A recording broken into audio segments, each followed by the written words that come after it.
his daughter and the victims of the helicopter crash will take place later today. ESPN will have full coverage. First Take is out there in Los Angeles for all of this, and it will be a different day for all of us at ESPN and certainly everyone across the entire world of sports.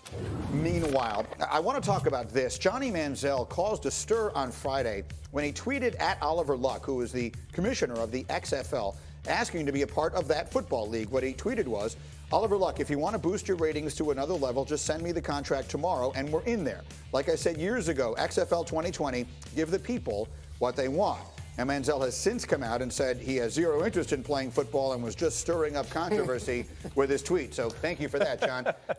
But I did want to ask you about this, Greg, because you're connected to the league and you're involved in our coverage of it. And it has been, I think, by practically any standard of measure, a very successful launch. Yes. But the notion of getting some legit star power, and we can throw names out here if you want to. We all know who we'd be talking about, whether it's someone like Johnny Manziel, someone like Tim Tebow, just people that would naturally bring eyeballs to it that otherwise might not. Is that a good idea or a bad idea? I think it's a bad idea because when I look at Tim Tebow or Johnny Manziel, with all due respect to Tim as a colleague and a friend, and Johnny Manziel, full disclosure, maybe my favorite college football player of all time. Love this guy. But they're the equivalent of a get-rich-quick scheme. There is no long-term success. Yeah, there would be an initial pop, there'd be an initial ratings boost, but that pop would also come with a loss of credibility. Yep. This league is trying to actually stand aside the NFL, saying, hey man, we are a destination for good players that have had bad circumstances, that have been injured, that can still play at a remarkably high level. Right. And the reality is this, based on what I saw from Johnny Football in Canada and in the AAF, he's not good enough to play in the league at this point. The XFL needs quality, Greeny. It doesn't need necessarily big, splashy names. It needs quality football play. The reason it's stuck around and hopefully continues to stick around is because, one, they've landed on all the different gimmicks, and secondly, they need quality football players. Johnny Manziel, he wasn't kidding. He just wasn't good enough, like G-Max said. So I don't care so much about the big names, although it would help. They do need to get some big college names eventually, but this isn't the way. Yeah, I mean, this is a league that wants to take itself seriously. Johnny Manziel has never taken his career seriously. You even saw by that tweet there. But Colin Kaepernick can still play. Unlike those other guys, he might be worth at least a call. That's another name that people will throw into the conversation. What I would wonder is this. Will we see a time, and it will not be Trevor Lawrence. Let me make it clear. I don't see literally any chance Trevor Lawrence does this. But someone like him, who is a high-profile college quarterback, who does have an NFL future ahead of him, but has one more year that he has to play, choosing to play that year in the XFL and get paid to do it rather than playing it in college. I think it's inevitable. I really do. And that's not what the league wants to be, not at this point. But I think that we've recognized college is not for everybody. Going to school, going to class, it's not for everybody. Some people just want to go pro.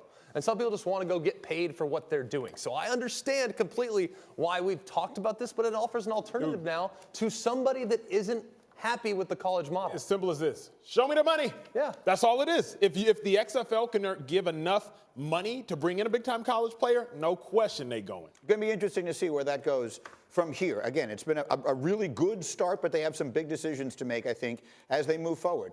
Meanwhile, speaking of interesting decisions, the Dallas Mavericks have filed an official protest to the NBA over their loss Saturday night in Atlanta. Mark Cuban, you probably saw this over the weekend, became incensed when that John Collins putback was allowed to stand after an overturned goaltend call in the closing seconds. And since the game ended, Cuban has tweeted 8 times about that call. Here's some of what he has tweeted. So they call a goaltend. They literally blew the whistle that it was a goaltend. There was a putback after the whistle. After review, they said no goaltend, but count the basket. What is that? That's NBA officiating. He went on to tweet, refs have bad games, crews have bad games, but this isn't a single game issue.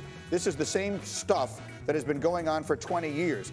Hire former refs who think they know how to hire, train, and manage, realize 2 years later they can't repeat.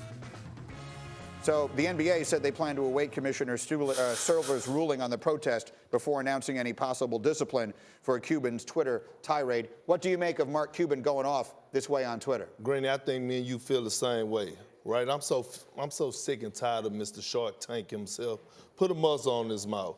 What are you complaining for? Isn't this the same game that you held out your 2-star players? So this game wasn't important, right? All of a sudden you just want to protest and gripe about the refs all of a sudden now. I'm not with it. Okay, I can understand your point on griping and guys being there, but let's not forget that the NBA's had some issues with officiating this year. Go back to Dame Lillard and that game that took place earlier this month. That was a clear goaltending. You have 3 officials out on the floor. You have to get these calls right. You blow your whistle and you say that there's a goaltend, that immediately becomes a jump ball situation. You don't award a basket after you've already called a goaltend on the floor. So whether or not he load managed his 2 best players, which he did, and whether or not this game becomes important in a month and a half from now, which it might, you have to get the calls right. And I think that officials, again, we've had this conversation before, should be held accountable when they make these kind of egregious mistakes. Yeah, but at the end of the day, you're not going to, this is not going to be the last time that an official make a wrong call. Like, this happened throughout sports. So we can't say official may have missed a call in the first half. And this is the problem. We always go back and look what happened in the 4th quarter, but we forget what happened in the 1st, 2nd, and 3rd quarter. The officials could have missed a travel. Or, by the way, you could have avoided a turnover and got an extra possession and won the game that way. Absolutely. I mean, anyway, so, I mean, my whole thing is that, like Doc Rivers used to tell us, don't leave the game in the officials' hands. He's pointing out what he believes to be a systemic problem with the way that they choose and train and all this kind of stuff, the officials. If he has that problem, he does own one of the teams in the league, right? He has a place to voice that. He has places to go and do Twitter. something about that besides just posting it to Twitter. Meanwhile, if you didn't hear this, Mark Cuban's got nothing on Chase Buford, all right? Wisconsin Herd head coach Chase Buford and the G League not happy with the refs last night. I'm sorry, what? Listen to what he said. The officiating definitely went right for Grand Rapids. That was as unprofessional as a officiating performance. And I hope you tweet this out and tag the league because that was embarrassing. Matt Rafferty is a clown. That being said, we have to be so much better at the end of games. We can't blow a 21-point lead with 12 minutes to go. However bad and biased and unfair and illegal and cheating the referees are, we have to be better closing games. I'm sorry, what?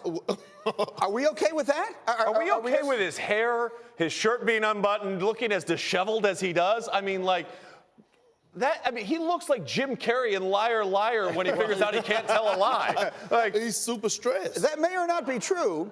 I'm not disagreeing with that, but this is like the G League. This is like a real league, right? This is owned by the NBA. Yes, he just called the referees By the illegal. way, most publicity the G League has ever had on this show. I played in the G League, and I mean, see, this is the problem, though. It starts with Mark Cuban, so now he think he could do it. Okay, fair enough. Speaking of problems, are you kidding me? Speaking of problems, we had an issue here, okay? I just need to show you this. RJ and J. Will, right? Our 2 guys, our 2 basketball guys, our close friends. What happened here? They wore the same suit on the air the other night. What's this?